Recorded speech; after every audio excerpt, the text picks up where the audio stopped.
detik-detik Satlantas Polres Biren memakai APD lengkap ya, untuk mengevakuasi korban yang tiba-tiba jatuh dan kejang-kejang yang diduga sesak napas. Saat ini ambulan juga baru tiba, ya, berhasil dihubungi oleh Satlantas Polres Biren menggunakan APD lengkap.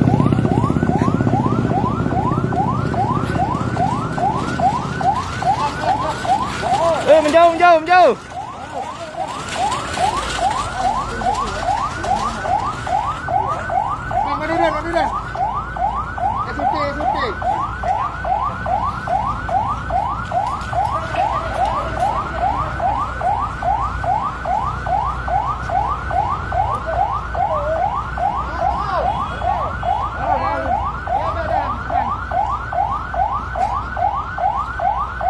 Dan dicek oleh tim medis. Satlantas Polres Biren sedang mengamankan TKP agar tidak ada masyarakat yang mendekat.